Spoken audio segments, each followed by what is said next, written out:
Yeah, bro, he ended up in my boat for a little bit, and we yelled at each other for a few more seconds, and then he said, get me out of the boat, and then I put him back in his boat. Nobody got hurt, nothing got damaged or anything. Well, I'm happy everyone's okay. Hopefully you guys can both handle a situation like that better in the future. No, bro, no, like... We really wouldn't be investigating a situation like this. Bro, hear me out. Charter captain jumps in my boat and tries fighting me for no reason. Oh, that sounds juicy. You've probably all seen the video by now. It shows the altercation between Charter Captain Brock Horner and a young fisherman. It's a 4-minute video making serious waves. Police, FWC, and the Coast Guard all investigating this viral video with millions of views. The charter captain becomes more aggressive and then jumps into his boat. Jumped onto Gage Toll's boat. Jumped onto the other fisherman's boat. He jumped on my boat. You can clearly see he has momentum and he jumps onto the vessel. I wouldn't say that. You can in fact not clearly see Brock jump into Gage's boat in the video. The video is certainly a crucial piece of evidence. It always helps to have video when you have a situation like this. Okay, let's check the video. Because regardless of what anyone thinks of Brock, this is a non-story and a non-legal matter if he didn't jump into the boat purposely with bad intentions. And then the victim confirming that he actually grabbed his shirt as well. Oh, and Gage is saying that Brock did grab him, so we've got an assault built in there too. So I'm going to skip to 2 minutes and 35 seconds into the video for now, because the jump into the boat is the entire story. At this point, both of these grown men have done a terrible job of handling this situation. Both have exhibited embarrassing behavior, and both have had ample opportunity to walk away from this situation, and rather they've both contributed to escalating the situation. Brock being the aggressor because he is driving back up to Gage's boat here, but he's not on the controls at this point, and the boats are just gliding together. They are side by side, and if you're watching this video for the first time or the 20th time, you should be thinking that these boats are about to bump. So at 2:50 here, as Brock goes to the back of the boat, everyone would have you believe he's about to commit an act of piracy and purposely launch himself into Gage's boat. However, realistically, like, take a look at Brock's boat here. This is a Pathfinder boat, so we're just going to run through the boat builder here. I am in the market for a boat like this right now, so this is very convenient for me. And that looks pretty close. So this is a $300,000 boat. Certainly doesn't need to be worth that much for you to be concerned about the condition of your boat and them not wanting to bump. Gage is filming a YouTube video, so he doesn't seem to be as concerned about the boats touching at this point, but he's probably finally starting to do some threat analysis. 252, 253, we first lose sight of Brock, and this is when supposedly he has jumped into Gage's boat and probably has his hands on him, I guess Gage is saying. Brock's boat is much bigger than Gage's boat, so it's sitting maybe almost a foot higher. So just for some perspective here. Hi, I'm Crazy Brock Horner.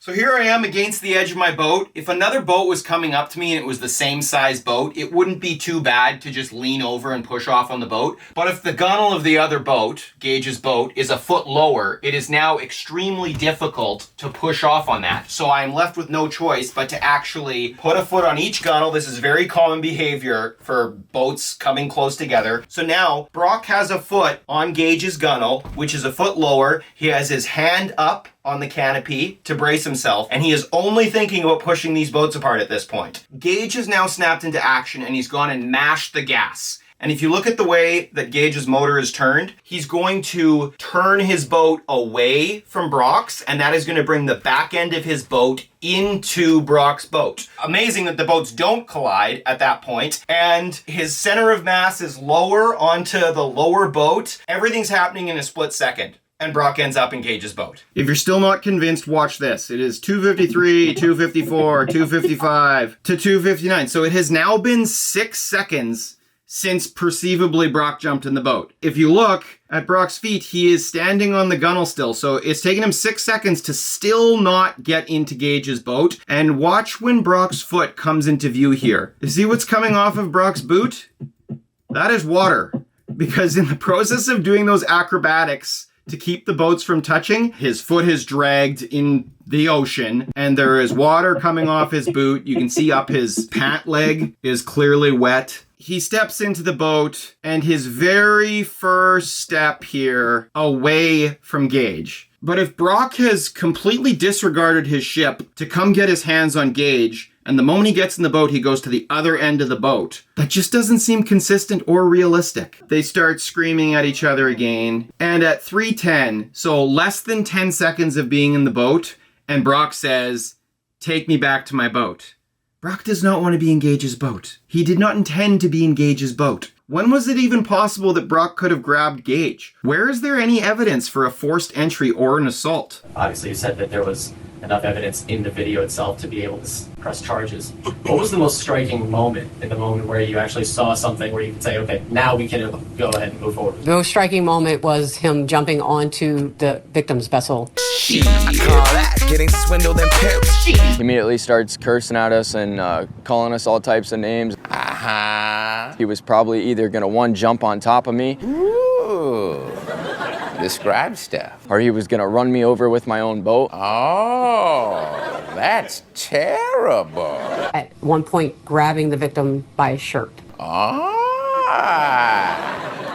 Did he slap you 5? I call that getting tricked by business. There was certainly enough evidence to charge Mr. Horner. Was there enough evidence? Or did the angry mob shout louder and louder, demanding that Brock be crucified, and their angry voices prevailed? What happened because of the video going viral was a lot of calls coming into our dispatch center. And that video has now landed him in jail. Facing a first-degree felony, charged with burglary, with assault, or battery. But the repercussions for Horner outside of the legal system have been serious. Since the video went viral, Brock's business has been destroyed, his reputation damaged, and his family, including his wife and mother, have been harassed and even threatened. Weinberg also noted that Horner is a veteran who suffered a traumatic brain injury in combat. It started with believing the claim that Brock's a real-life pirate, and then there's been piles of misinformation heaped on top to support that Brock's a monster, including discrediting his military service. Brock really did go serve in Afghanistan. Brock really is a full-time professional guide, and this is who you're choosing to believe.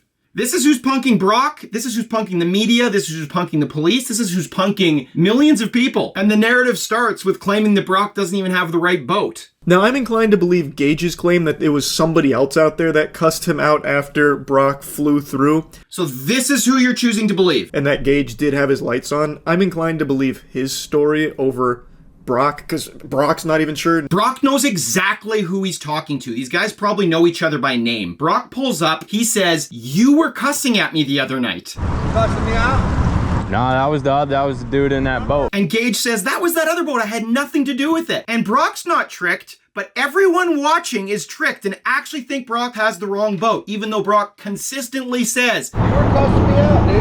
"You were cussing at me the other night." And right at the end of the video, Gage finally admits, I wasn't cussing you out yes, though, bro. You were, dude. I was driving the boat. Okay. Did you not call me a f***ing No, bro. Yes, that was my friend on the. Okay, I'm sorry, bro. That was your friend on the boat. His friend in his boat called Brock a f***ing it. I'd say half the pro guides I know would be on the cusp of splitting a 20-year-old in half if they got called a f***ing in any circumstance, never mind a near collision circumstance. Go try that anywhere. How would your closest friends behave to that? So that's how Gage and his buddies handle conflict on the water. And meanwhile, let's look at the comments. The top comment on YouTube: "You handled this like a real man. You did everything to de-escalate and defuse him. Well done. This is how you talk to adults in a conflict." Top comments on Facebook: "You handled it amazingly. Your parents should be so proud." I came on here to say the exact same thing. Agreed. Exactly what I wanted to say. Completely agree. Exactly. What a well-mannered kid. Fools all of these people. There's 1,000 likes on these comments. On Instagram, you handled that like a pro. Young man, props to you. I'd love to meet your parents who raised you right. You did nothing wrong. This is probably my favorite comment. I think Brock Horner's boat should be gifted to this young man once it's taken away and he loses his license and everything else he deserves to lose. People are asking if I watched the video. I'm wondering, did you watch the video? Because the first person to escalate things is Gage. What are you trying to do, bro? What am I trying to What are you trying to do, bro? You want to go? I don't want to go. I want you to get the out of here. What are you trying to do, bro? What are you trying to do? So yeah, Brock's like, "Do you want to fight? Like, what's going on, tough guy?" To which Gage replies, "You pulled up on me, mother." That's the first insult directed squarely at one person or the other. So when things are escalating and insult starts getting exchanged, Gage starts it off with I hope my sons behave exactly the way you did. Brock is convinced that one of these kids didn't have their lights on and it nearly caused a collision a couple days earlier. Not using nav lights is quite common fishing around bridges in Florida because it spooks the fish. People want to hide from other anglers. So if Brock is this passionate about this, and the other 4 adults in his boat, including 2 other charter captains, are remaining silent, and Brock mentions the nav lights 10 times in this video, and it's common for people not to use nav lights while night fishing, you're choosing to believe Gage's ever-changing story. You lied to everybody. Why did you lie? How about that? Because we didn't have our lights on, but we both did have our lights on. You a liar. This is what people do when they lie. I just think maybe he wasn't paying attention, which it happens, you know? Why communicate When you can manipulate. Meanwhile, Gage has posted footage to prove that he's got nav lights on his boat, and his footage is a little incriminating because it shows a rear navigation light that is not Coast Guard certified. Your rear navigation light needs to be 1 meter taller than your front lights, or over 3 feet taller than your front lights at a minimum, and it needs to have an unobstructed view 360 degrees. You can see the way the passengers are sitting and the center console, that rear light is not going to be unobstructed. So even if Gage had his lights on that night, his lights are not Coast Guard certified. And once again, Brock never says it was Gage. He says, why did you get involved and cuss me out when I had a near collision with the other boat that didn't have their lights on? And he says, do you know the regulations? Do you know the safe boating rules? You know the laws? Bro, you can't come flying through the middle of the bridge, bro. Yes, I can. At any point, Gage could just say, yeah, that guy should have had his lights on, or he could just say nothing. Gage is filming a YouTube video. Gage continues to poke Brock about how Brock should have gone slower. Why communicate When you can manipulate. Even though there's been no reference of speed limits under this bridge, there's been no references to how fast Brock was going, and why does it matter if in Gage's opinion Brock was going too fast if there's a real safety concern that someone didn't have their lights on? Once again, are you sure this is who you want to believe? The news reporter couldn't even get through the introduction of this story without 2 boats driving at high speed behind him seen disappearing under the bridge. Yes, 2 boats at high speed disappearing under this bridge. This is a very busy waterway. Fishermen have no rights. Fishermen are always in the way. Navigating boats have the right of way at all times. So Brock's just in disbelief that this kid is so disrespectful and that the kid will not take any direction on this, especially because there was a near collision apparently, and we know last week there was a couple fatalities on the water. So following the rules of the water is a life and death situation. And instead, people are needling the fact that Brock has an assault charge 22 years ago when he was 18 years old, and he's got a DUI when he was 29 or something. This is a 40-year-old man, and he doesn't have any charges in the last 10 years. Yes, Brock is a hothead, but so are half your friends. So are half of charter captains. So are half the people that live on your street. I didn't do a criminal background check on Gage. I'm thinking nobody has. This isn't supposed to be a witch hunt, but I did open his social media, and he has blatant posts advertising marijuana usage on the water. Marijuana, legal all over. It is not legal to have in the boat in Florida. It doesn't mean that the cannabis is bad. It means that you are on a bad mental path. Yes. The fundamental thing is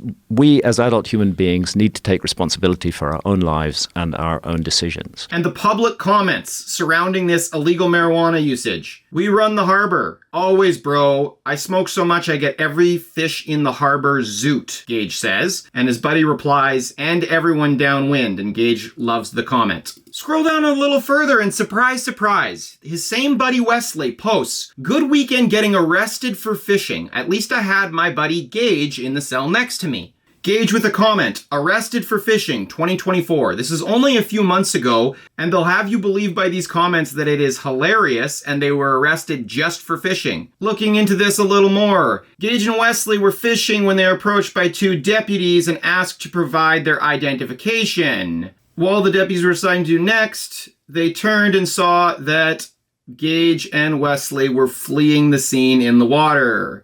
The deputies were able to catch up with them back at the cars. Again, requesting a fishing license. Gage responded by yelling. Gage was belligerent and was talking over deputies. Does that sound familiar? The deputy advised that he was detained, and then Gage again attempted to leave the scene. Eventually, the deputy physically detained Gage with double-locked handcuffs behind his back. They then requested again from his friend to produce a license before handcuffing him as well. blah, blah, blah, blah, blah, and they spent the night in jail. So I guess Gage and Wesley took the rest of that night off from ruling the harbor. This isn't something that happened 12 years ago. This is something that happened 3 months ago. I'm sure I would have been arrested right beside him for whatever fishing nonsense they were up to when I was 18, 19, 20, 21, 22, 23, 24, 25, 26. But it is a pretty good character reference on who we're choosing to believe over Brock in this situation. Pretty really super bad. I found out that Gage is actually a really talented musician. I've been listening to his music all week, and I'm going to include a playlist of my favorite songs from him in the link below. Ironically, he does a remix of a song called 4-Minute Conversation a couple years ago. Yes, 4-Minute Conversation. And one of the lyrics in the song is, music on the way, I pray to God that I would blow up. I gotta make my money. I pray to God that I would blow up. 4-Minute Conversation, pray to God that I would blow up. If that is not evidence in itself for a lost ancient civilization, if you're insisting that that's a coincidence, we've got a top comment here. Gage, start your own charter company while this is viral. I'm sure there's a captain who would mentor you.